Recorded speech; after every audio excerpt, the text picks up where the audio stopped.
Perhaps one of the greatest paradoxes of history is that we don't have a single piece of writing from arguably the most significant person who has ever lived, Jesus. But what if I were to tell you that we have a document coming from soon after the time of Jesus, which was possibly written by one of Jesus' own family members? If this is true, then the impact that this would have on our understanding of Jesus himself would be dramatic. Any family member of Jesus would have had a much better understanding of Jesus' private life than even the apostles. Well, as it turns out, we do have such a document. What's more is that it claims to be written by Jesus' brother, who was actually the head of the early church, having more authority than even Paul or Peter. If you haven't guessed it yet, what I'm talking about is the letter of James from the New Testament. Now, before you say that obviously this letter was written by Jesus' brother, let me just say that many, if not most, critical Bible scholars would say that this letter was not actually written by Jesus' brother James. According to them, we don't have any writings from the most important person from the early church, James. They would say that we know who James was because we have records of him from other sources such as Paul's writings. But we don't know much about what he was really like, and we don't have a clear idea of what he actually taught or believed. I used to assume that these scholars were right, and I didn't take the time to investigate the possibility that the letter of James in the New Testament actually was written by Jesus' brother. It wasn't until I was getting my second master's degree at Duke University, studying the New Testament, that I realized that the debate is far from settled. One of my professors, a well-known New Testament scholar who holds to many of the positions of mainstream critical scholarship, told me that he thinks there is a compelling case to be made that the letter of James really was written by Jesus' brother. He told me that Richard Bauckham, a New Testament scholar at Cambridge, gives some of the most persuasive arguments. If Bauckham is right, and James really was written by Jesus' brother, this would not only transform our understanding of the early Christian movement, but also of Jesus himself, since the letter includes many teachings of Jesus. This would mean that these teachings of Jesus, which are being passed down, would be coming from the most reliable source we could hope for, Jesus' own brother, rather than coming from an unknown person living somewhere far outside of Judea. But why exactly is it that so many scholars think it is not written by Jesus' brother? Many scholars consider the letter of James not to be written by someone living in Jerusalem, the heart of Judea, but instead by a Jew living in the diaspora outside of Judea. This view was popularized by Martin Debelius, whose arguments were translated into English in 1975. He argued that various features of the letter of James suggest that it was written by a Hellenized Jew in the diaspora rather than in Judea. The term diaspora refers to the Jews living outside of their ancestral homeland, but instead dispersed throughout the surrounding nations.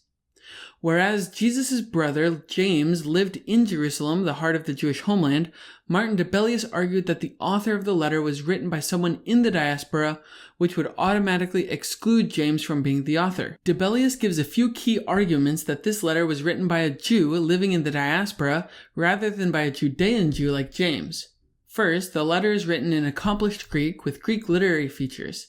This makes more sense if it is written by a Jew in the diaspora whose native language was Greek and who would have had a formal Greek education, rather than if it were written by someone whose native language would have been Aramaic and would likely be illiterate. Second, the letter of James is a kind of wisdom literature, which is far more common in the Judaism of the diaspora than of Judea, where the Jews had a much more apocalyptic orientation. And so we would expect a letter by Jesus' brother James to be more apocalyptic. Third, the letter of James puts a greater emphasis on the moral aspects of the law than the ritual aspects, such as purity rules and temple practices. Judean Jews would have put more emphasis on the ritual aspects of the law, especially since they had access to the temple, whereas the Jews living abroad would be more likely to emphasize the moral aspects of the law, since they would have been unable to literally fulfill the law without access to the temple. For these three reasons, Debelius concludes that the letter was written by someone living in the diaspora rather than by someone living in Judea. Richard Bauckham rebuts these arguments, saying, all these arguments rely on distinctions between diaspora Judaism, regarded as Hellenized, and Palestinian Judaism, supposed not to be Hellenized, which for a variety of reasons have been, since Debelius wrote, largely disproved, though not all writers on James have yet caught up with this. Baucham's point is that Debelius is envisioning a stark contrast between Jews living in Judea and Jews living in the diaspora, but this sharp distinction is now an outdated idea in New Testament scholarship. Regarding the claim that a Judean Jew couldn't have written this document in Greek with Greek literary features, Baucham points out that it is wrong to suppose that only diaspora Judaism was Hellenized at this time. All Judaism was Hellenized, which includes the Jews inside of Judea. But what about James specifically?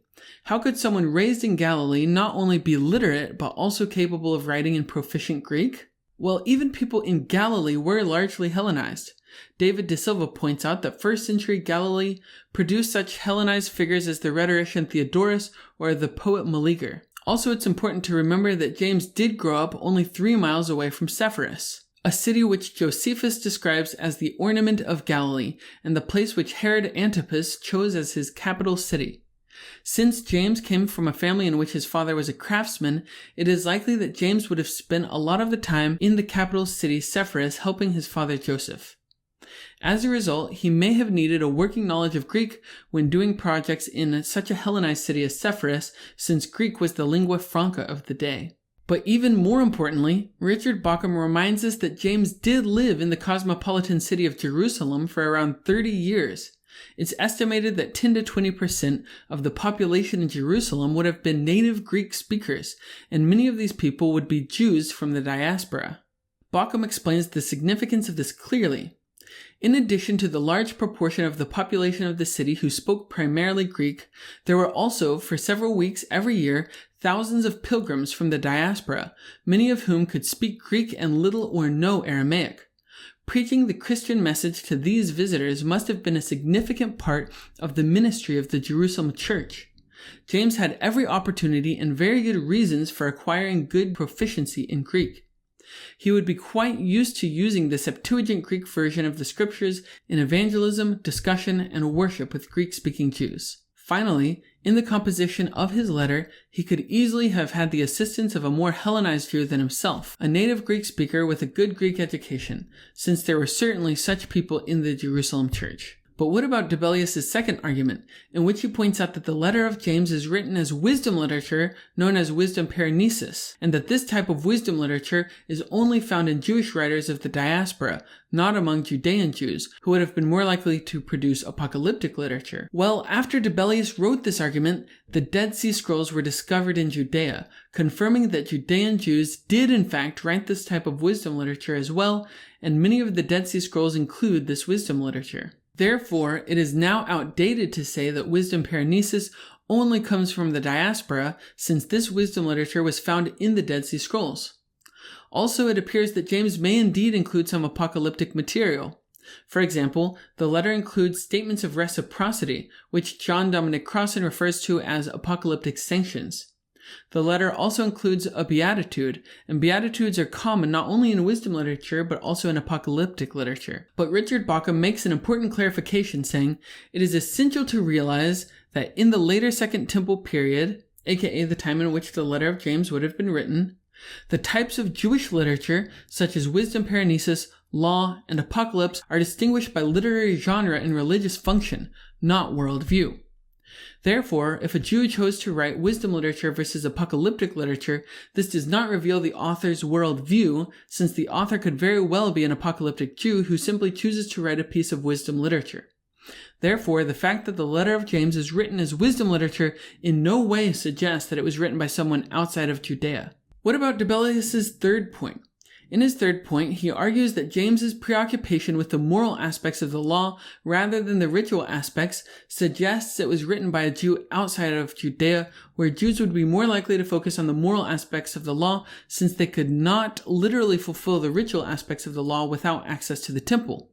To rebut this point, Richard Baucham writes, "As for the allegedly different attitudes to the law in the diaspora and Palestinian Judaism, it is clear that in fact most diaspora Jews took the whole law seriously and with due allowance for living away from the temple and outside the land of Israel, observed its ritual aspects. No doubt James takes for granted his readers' observance of the whole law while focusing his attention on its moral demands. There is no reason why a Palestinian Jew, aka a Jew living in Judea, should not do this, especially if he were a disciple of Jesus. I want to highlight this last phrase, especially if he were a disciple of Jesus. Jesus was not a diaspora Jew, yet he had no problem heavily emphasizing the moral aspects of the law in his famous Sermon on the Mount. In this sermon from Jesus, the moral aspects of the law are emphasized as being much more important than the ritual aspects.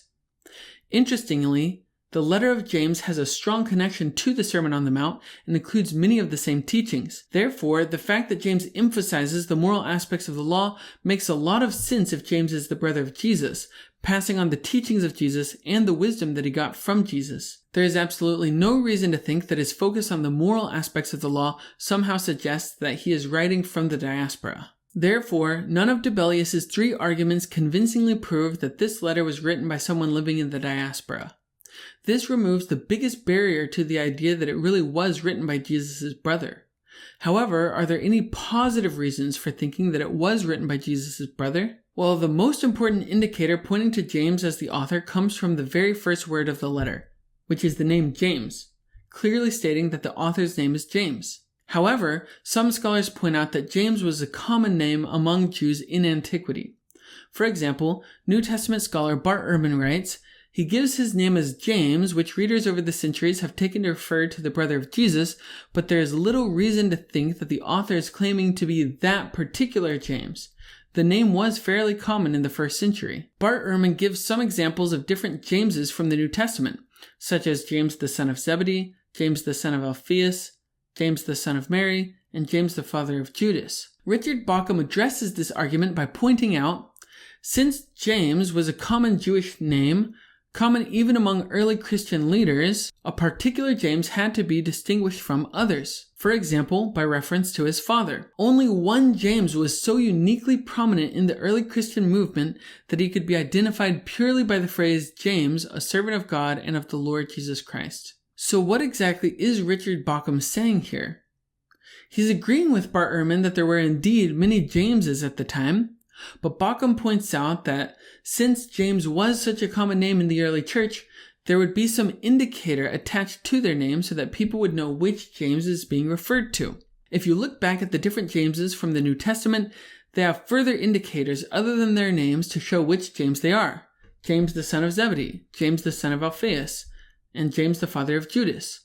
Since there were no such things as last names in this time period, they would use add-ons to their names as a way of making it clear which James is being referred to, since James was such a popular name. However, James the brother of Jesus was the most famous James in the early church, and as a result, he did not always need any extra qualifiers added to his name to indicate which James he was. These verses show how James, the brother of Jesus, is often referred to without the need for any qualifiers, and since he is the most famous James in the early church, the audience can be expected to know which James is being referred to. It would be similar to when someone mentions Obama or Trump. Without using the first name to qualify which Obama or Trump you're referring to, it is obvious that you are referring to the most famous one, Barack Obama or Donald Trump. If you are referring to a different Obama or Trump, such as Michelle Obama or Barron Trump, you would add the first name to make that clear. Since the letter of James does not use any qualifiers to indicate which James is the author, the implication is that the author is the most famous James in the Christian church, James the brother of Jesus. There is another clue in the introduction of the letter indicating that James is the author of the letter. He writes, "To the 12 tribes in the diaspora." This is a very interesting addressee for him to put because the 12 tribes in the diaspora, dispersed abroad after the exile, were the 12 tribes of Israel. Now, someone might be tempted to interpret this as a reference to the church as a whole, including both Jewish and Gentile believers, since Paul himself sometimes seems to refer to the entire church of Jewish and Gentile believers as being Israel. However, there are a couple problems with trying to interpret the 12 tribes in the diaspora as referring to both Jewish and Gentile believers. Bauckham writes, reference to the tribal constitution of Israel, which had no equivalent in the new Israel, seems inherently unsuitable for transference to the church. What this means is that, while some early Christians may have sometimes referred to the church as being Israel, it would be very unusual to refer to the church as the 12 tribes of Israel, since there are not 12 distinct groups or clans in the universal church. By using the term 12 tribes, it sounds like he is really referring to Jews. Richard Bauckham gives another reason that this is unlikely to be referring to all Christians, including Gentiles.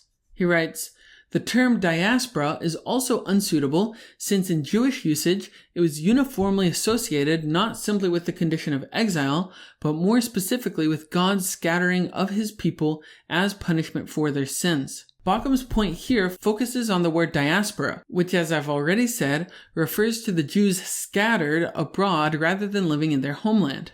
The Israelites were deported from their homeland by the Assyrians in the 8th century BCE and sent into exile, and in the 6th century, the Jews living in Judah were sent into exile by the Babylonians. The Old Testament prophets repeatedly blamed these exiles and dispersion on Israel's unfaithfulness to God. The prophets said that God allowed Israel to go into exile as punishment for their unfaithfulness. Therefore, references to the diaspora immediately evoke the image of being away from one's ancestral homeland as a result of God's punishment for not keeping the covenant he established with Israel.